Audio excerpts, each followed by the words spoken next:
What's up, everyone? It's Snapper 77. Welcome back to the channel. Today we're looking at a war we had against lines called Kutz Gangsters. Hopefully I said that right. Today I'll be looking at a different lane. I switched over lanes to lane 6 here. Gonna give lane 6 a go there and see how it goes there. Lane 6 can be a little hard on the item usage, so I'm gonna try and do lane 6 for a little while there and try and help the lines out a bit. This war is currently still going on, so I don't know who's won as of yet. As an alliance, or I mean as a battle group, we totally destroyed the opponent's map there. We ended up doing 100% with only giving up 3 total kills for the whole map, including mini bosses and bosses, which was really good. I'm very proud of the boys there. We totally killed this war.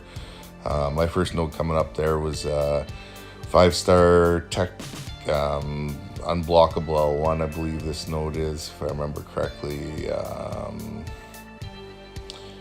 Aggressive fury, nothing limber stuff. There was not really a lot of concerns on this node. It was 5-star, so I knew it wasn't War Machine, which I was happy about. War Machine's a really good placement on unblockable L1.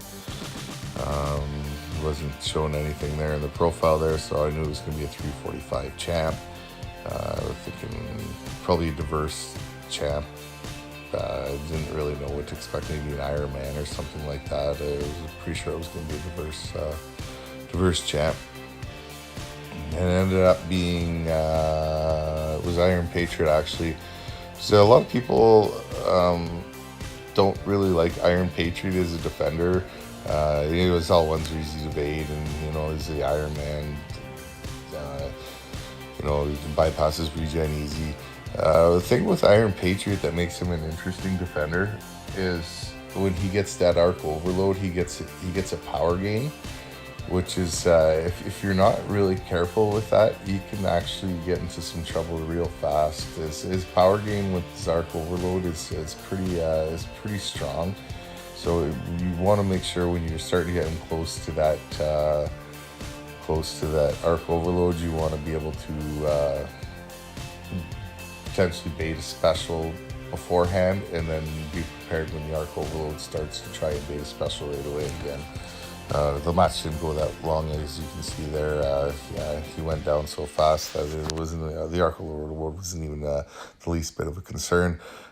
Sparky just totally ruined him before the arc overload could ever happen.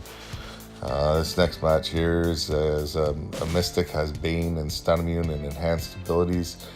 I brought in Blade for this one. I was they were showing a 5-star Mystic, and he had a 45 magic in his profile. I was thinking that's what it was going to be because it wasn't shown on any of the mini boss modes, but it ended up being a 345 Unstoppable Colossus, which was more than happy with. When I used to do this lane, I used to always get night crawlers on this node, and they can be a little bit of a pain in the butt, especially with the enhanced abilities. Makes their evade really tricky. But Unstoppable Colossus here on this node, I can see why they would place him there with the Bane, because when he goes unstoppable, and then he's stun immune, it gives you hard to transfer that Bane back over. But with Blade there, he's going to bypass that unstoppable and make the node very easy. And that's match 2 there. Now I'm heading into the famous buffet node 24. This was showing a 5-star unduped tech champ. Right off the bat, I'm thinking, okay, it's either going to be an OG Ultron or a Green Goblin. Plan here was just to build up 5 or 10 poise charges there and knock it out of the park. Nothing really too extravagant here. I learned here that with Sparky here, that when you do that parry off the opening hit, then do your 5-hit combo, it's not really even worth doing because after that you're going to build up your 10 poise charges, but the buffet is going to kick in and he's just going to regen all that health that he gained, that health that you took on the opening combo. Up to 10 here now, and now I'm just going to go in for the get my parry off. I got to be careful because I know it's got limber, so I know I can't use parry too much. And here just the health was getting close to being down, and so I just dropped the L1 there. I was thinking I was going to use the L2, but there was no point he wasn't going to make it to the L2. I knew the L1 was going to get the kill, so dropped the L1. And now we're heading on to the second half of my lane there in lane 6, and things are looking very good. I'm very, very happy so far with the first section.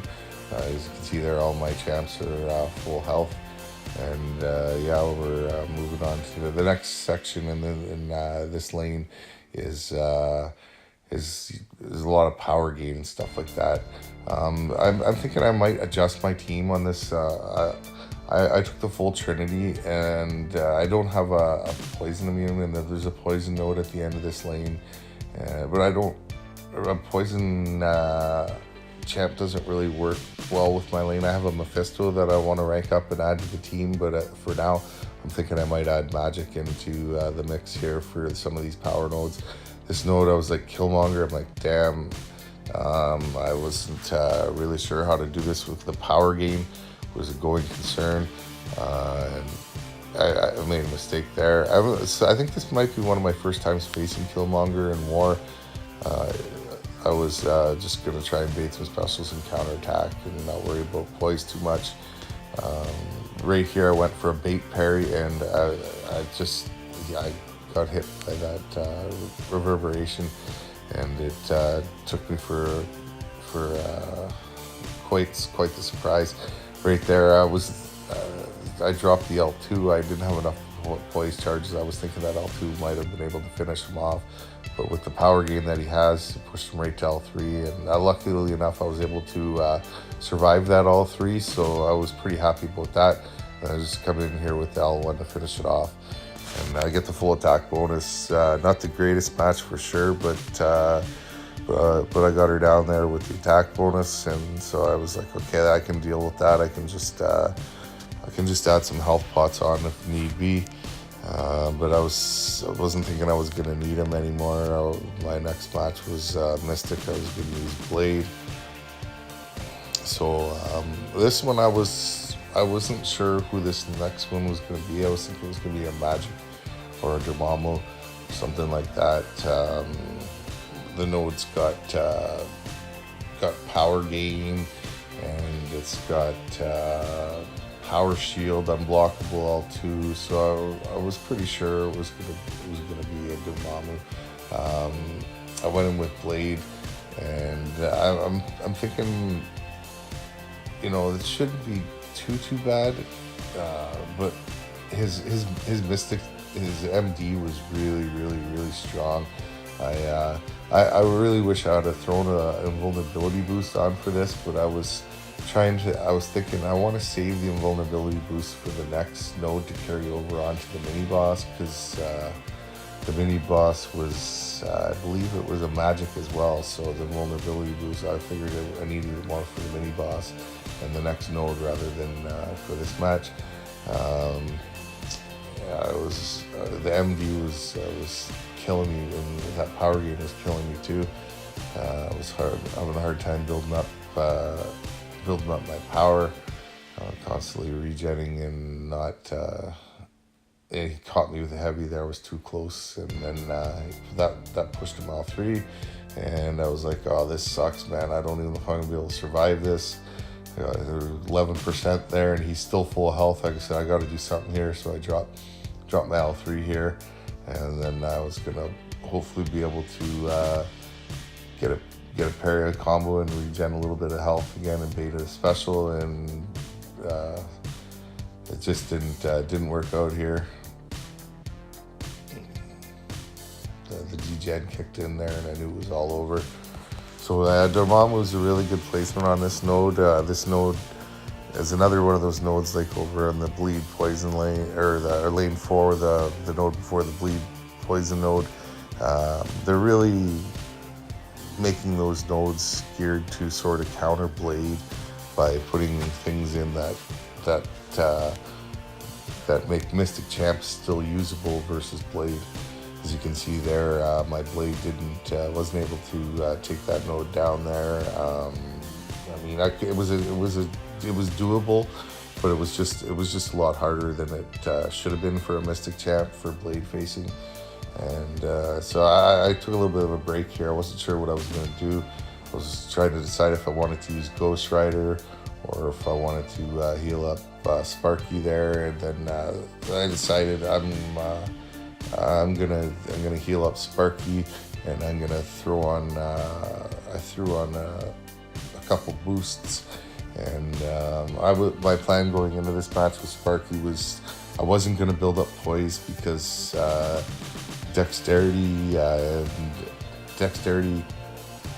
triggers that crit buff, and those are going to feed his MD, and at the same time they're also going to cause him to trigger his degen, and I didn't want that, so I was just going to try and use my L1 without building up poise too much there.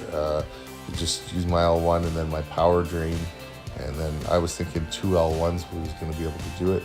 I got lucky here coming up because I dropped my L1 here, and then I thought, okay, I'm going to come in, go for my power drain, and no, his limber is too high.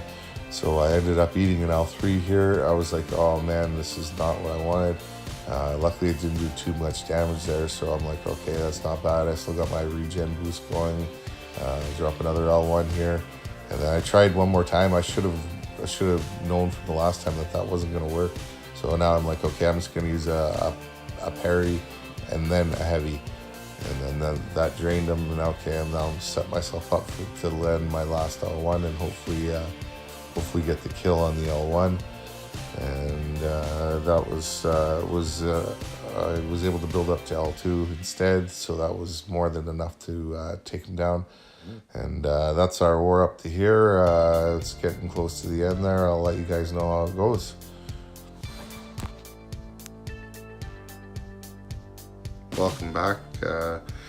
We ended up winning this one here. This one was actually probably one of our best wars in a while, at least for giving up defender kills.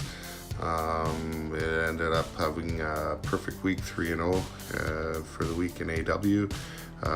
Much better than our first week, and we're back in Platinum 3 and looking to keep on rolling and see how far we can go.